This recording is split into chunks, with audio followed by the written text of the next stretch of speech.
Brahmanbaria news coverage করতে গিয়ে সাংবাদিকের বিরুদ্ধে সদর থানায় মামলা। এহসানুল হক রিপন।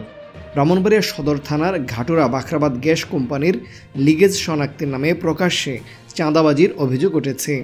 এ নিয়ে গত 7 সেপ্টেম্বর 2025 পৌর শহরের 2 নং ওয়ার্ড পূর্ব মেড্ডা এলাকায় গ্যাস লিকেজ শনাক্তের নামে অভিযান পরিচালনা করা হয়। উক্ত অভিযানকে কেন্দ্র করে সরকারি কর্মকর্তাকে সরকারি কাজে বাধা ও বল প্রয়োগ এবং চুরির ঘটনা উল্লেখ করে সদর থানায় একটি মামলা দায়ের করেন বাখরাবাদ গ্যাস ফিল্ড কোম্পানির কর্তৃপক্ষ। বাখরাবাদ গ্যাস ফিল্ড থেকে একটা টিম আসছিল, আইসা নাকি শনাক্ত করার জন্য গ্যাস বাইর হয় কিনা ওইটা দেখার জন্য, এবং ওই গ্রামে আইসা তারা নাকি দেখতে পারলাম যে কিছু লোকের কাছে টাকা পয়সা কিছু নিতে চায় বা ওই মেরামতের জন্য।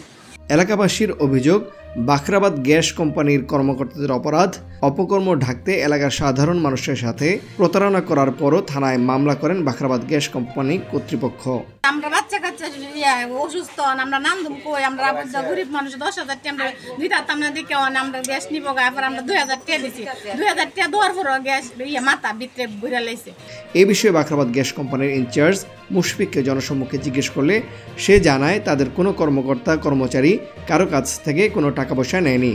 তোমার কাছে টাকা চাইছে না? টাকা চাইছে, ওনার নেতৃত্বে ছিল লোকগুলা। ভুক্তভোগীদের অভিযোগ, বাখরাবাদ গ্যাস কোম্পানির বড় কর্মকর্তা হতে শুরু করে ছোট কর্মচারী পর্যন্ত প্রকাশ্যে চাঁদাবাজি করেন। এগুলো দেখার জন্য কেউ নেই। গ্যাসের মাথা লিক আসেনি দেখতে গ্যাসের মাথা লিক আসছে, এরপর গ্যাসের মাথা এসে উল্টো নিত গা। তারপর আমি কইছি আপনার বাড়াতে আপনার মালিক নেই, না 4-5 হাজার টাকা লাগবো, 5,000 টাকার মতন লাগবো। এই দিন কাই আসে কইতাছে আপনার গ্যাসের ইয়াটা দেখবো, লিক আসেনি দেখবো, দেখতো আয়া কই হুললে কইতাছে 10,000 টাকা দিন।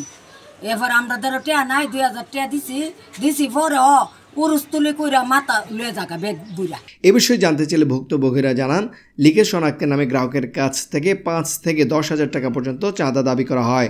এ বিষয়ে মুঠোফোনে সদর থানার ওসি তদন্ত কর্মকর্তা অমিতাভ দাস তালুকদারের সঙ্গে যোগাযোগ করলে তিনি বলেন থানায় মামলা রুজু করা হয়েছে। ইয়াসিন মাহমুদ ঘটনার সাথে জড়িত না থাকলে সঠিক তদন্ত করে দোষী সাব্যস্ত না হলে তাকে অব্যাহতি দেওয়া হবে। বাখরাবাদ গ্যাস কোম্পানির প্রকৌশলী মোহাম্মদ শাহ আলম বলেন, ভিডিওতে সাংবাদিককে দেখা গেছে, তাই হয়তো নাম যুক্ত করা হয়েছে। তিনি মিডিয়া কর্মী তা জানা ছিল না। তানভীর হাসান, সারাবেলা নিউজ, ব্রাহ্মণবাড়িয়া।